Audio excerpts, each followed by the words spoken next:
ಗೌರಿಬಿದನೂರು ತಾಲೂಕು ಸರ್ಕಾರಿ ನೌಕರರ ಸಂಘದ ಚುನಾವಣೆ ತೀವ್ರ ಕುತೂಹಲ ಕೆರಳಿಸಿತ್ತು. ಸಂಘದ ಅಧ್ಯಕ್ಷ ಸ್ಥಾನ ಮತ್ತು ರಾಜ್ಯ ಪರಿಷತ್ ಸದಸ್ಯ ಸ್ಥಾನಕ್ಕೆ ಇಂದು ಚುನಾವಣೆ ನಡೆಯಿತು. ಒಟ್ಟು 28 ಮಂದಿ ನಿರ್ದೇಶಕರು ಮತ ಚಲಾಯಿಸಿದ್ದರು. ಅಧ್ಯಕ್ಷ ಸ್ಥಾನಕ್ಕೆ ಎನ್ಆರ್ ಮಂಜುನಾಥ್ ಹಾಗೂ ಆರ್ ವೆಂಕಟೇಶ್ ರೆಡ್ಡಿ ಸ್ಪರ್ಧಿಸಿದ್ದರು. ಎನ್ಆರ್ ಮಂಜುನಾಥ್ 22 ಮತ ಪಡೆದು ಗೆಲುವು ಸಾಧಿಸಿದರು.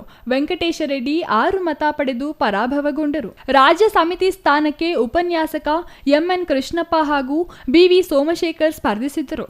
ಕೃಷ್ಣಪ್ಪ 15 ಮತ ಪಡೆದು ಗೆಲುವು ಸಾಧಿಸಿದರೆ ಸೋಮಶೇಖರ್ 13 ಮತ ಪಡೆದು ಪರಾಭವಗೊಂಡರು.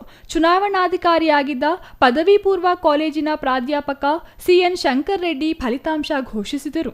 ನೂತನ ಅಧ್ಯಕ್ಷರಾಗಿ ಎನ್ಆರ್ ಮಂಜುನಾಥ್, ರಾಜ್ಯ ಪರಿಷತ್ ಸದಸ್ಯರಾಗಿ ಎಂಎನ್ ಕೃಷ್ಣಪ್ಪ ಹಾಗೂ ಖಜಾಂಚಿಯಾಗಿ ಅವಿರೋಧ ಆಯ್ಕೆಯಾದ ಎಲ್ಎ ಶಶಿಧರ್ ಅವರನ್ನು ಶಾಸಕರ ಆಪ್ತ ಕಾರ್ಯದರ್ಶಿ ಶ್ರೀನಿವಾಸ್ ಗೌಡ ಆತ್ಮೀಯವಾಗಿ ಸನ್ಮಾನಿಸಿದರು. ನಂತರ ಮಾತನಾಡಿದ ಅವರು, ಶಾಸಕ ಪುಟ್ಟಸ್ವಾಮಿ ಗೌಡರ ಜನಪರ ಕಾರ್ಯಕ್ರಮಗಳನ್ನು ಮೆಚ್ಚಿ ತಾಲೂಕಿನ ಅಧಿಕಾರಿಗಳು ಶಾಸಕರ ಬೆಂಬಲಿತ ಅಭ್ಯರ್ಥಿಗಳಿಗೆ ಅಭೂತಪೂರ್ವ ಗೆಲುವು ನೀಡಿದ್ದಾರೆ ಎಂದರು. ಮೊದಲನೇದಾಗಿ ನಮ್ಮೆಲ್ಲರಿಗೂ ಧನ್ಯವಾದಗಳನ್ನು ತಿಳಿಸ್ತಾ, ಇವತ್ತೇನು ನಾನು ಗೆದ್ದಿದ್ದೀನಿ, ಇದು ಸರಿಸುಮಾರು 15ರಿಂದ 20 ವರ್ಷಗಳ ಒಂದು ಪರಿಶ್ರಮ.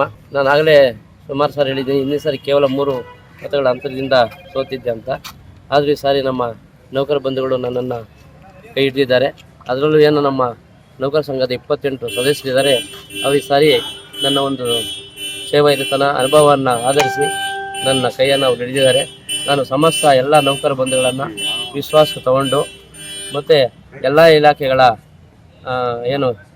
ಒಂದು ಮುಖ್ಯಸ್ಥರಿರ್ತಾರೆ ಅವ್ರನ್ನೆಲ್ಲರನ್ನ ವಿಶ್ವಾಸಕ್ಕೆ ಪಡ್ಕೊಂಡು ಈ ಒಂದು ಸಂಘಟನೆ ಬಲಪಡಿಸಿ ಏನೇನು ನಮ್ಮ ನೌಕರ ಬಂಧುಗಳ ಸಮಸ್ಯೆಗಳಿದೆ ಅದನ್ನೆಲ್ಲ ಅರ್ಥಕೊಂಡು ಅವನ್ನೆಲ್ಲ ಪ್ರಾಮಾಣಿಕವಾಗಿ ಬಗೆಹರಿಸ್ತಕ್ಕಂಥ ನಿಟ್ಟಿನಲ್ಲಿ ನಾನು ನಮ್ಮ ಎಲ್ಲ 28 ಸದಸ್ಯರನ್ನ ಮತ್ತು ನಮ್ಮ ತಾಲೂಕಿನ ಸಮಸ್ತ ನೌಕರ ಬಂಧುಗಳನ್ನು ವಿಶ್ವಾಸ ಪಡ್ಕೊಂಡು ಎಲ್ಲ ಸಮಸ್ಯೆಗಳನ್ನು ಬಗೆಹರಿಸಲಿಕ್ಕೆ ಪ್ರಾಮಾಣಿಕವಾಗಿ ಪ್ರಯತ್ನ ಮಾಡ್ತೀವಿ ಅಂತ ಹೇಳ್ತಾ.